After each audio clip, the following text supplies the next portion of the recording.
सबसे बड़ा सवाल ये है, बहुत लोग ये सवाल पूछ रहे हैं, गिफ्ट निफ्टी 200 पॉइंट नीचे क्यों है? मतलब ऐसा तो कुछ नहीं हुआ। सुबह देख के आपको ये बोला होगा कि क्या ब्रेंट 115 पे आ गया या कुछ ऐसा हो गया, कोई एफआई ने 10,000 करोड़ बेच दिया, कोई बहुत बड़ी नेगेटिव खबर आ गई, ऐसा तो कुछ नहीं है। तो आखिर गिफ्ट निफ्टी इतना नीचे क्यों है? आइए अब उस सवाल का जवाब देते हैं। सोमवार को सुबह हमने एक अलर्ट किया था कि बॉन्ड यील्ड्स पर नज़र रखें, ठीक है। और एक्चुअली हमने क्यों अलर्ट किया था, क्योंकि हमने उदय कोटक की ट्वीट देखी थी।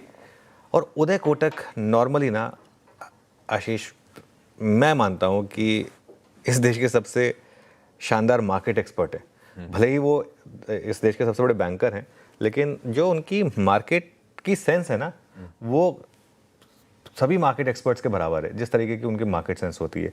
और उन्होंने लगातार वार्निंग दी है कि थोड़ा सा आने वाले संकट के लिए तैयार रहें।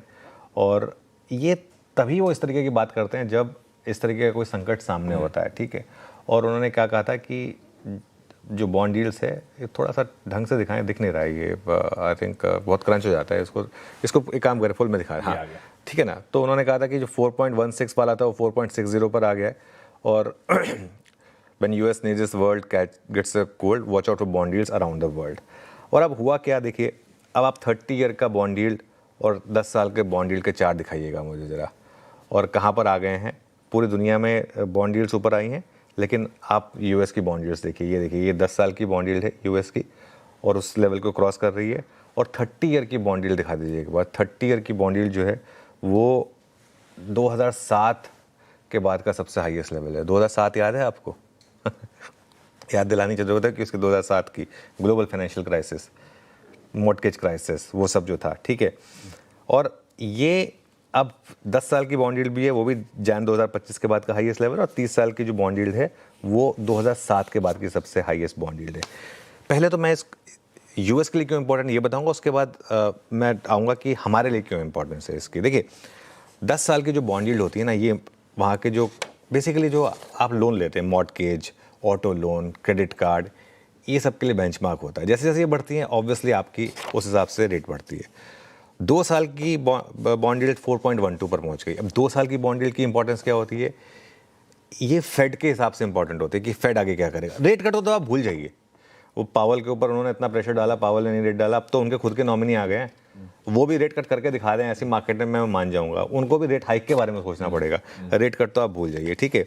पिछले हफ्ते अमेरिका में महंगाई बढ़ी, उसकी वजह से बॉन्ड यील्ड बढ़ी है। और फेड का अगला कदम जो है वो फॉरगेट अबाउट रेट कट, जैसा मैं कह रहा हूँ, हो सकता है कि रेट हाइक आ जाए और उसमें भी आप सरप्राइज ना हो, इस तरीके की चीज़ हो सकती है, ठीक है। अगर अगले कुछ हफ्तों में 30 ईयर बॉन्ड यील्ड 5.25% हुई तो मार्केट में एक बड़ी करेक्शन संभव है। और 62% ग्लोबल फंड मैनेजर्स ये मानते हैं कि 30 साल की जो ये बॉन्ड यील्ड है 6% तक जा सकती है। अगर 30 साल की बॉन्ड यील्ड 6% गई ना, तो आप ग्लोबल इक्विटी मार्केट में एक बेयर मार्केट देखेंगे, मान के चलिए इस बात को, ठीक है। और डॉलर इंडेक्स कहाँ पर, एक बार वो लेकर आइए। अब डॉलर इंडेक्स वापस 100 की तरफ बढ़ रहा है, 99.36 पर आ गया डॉलर इंडेक्स। ब्रेंट क्रूड अभी भी 111 पर बना हुआ है। डॉलर रुपये का कल आपने मुंह देखा था, डॉलर रुपये रुकने का नाम नहीं ले रहा है। और एक सेंस बन रही है कि 96 होल्ड करने की कोशिश की गई, लेकिन वो अनसक्सेसफुल रहा है। 96 अब जा चुका है, हम 96 हाफ पे भी आ गए, ठीक है। हो सकता है बहुत जल्दी 97 भी क्रॉस हो जाए, ठीक है।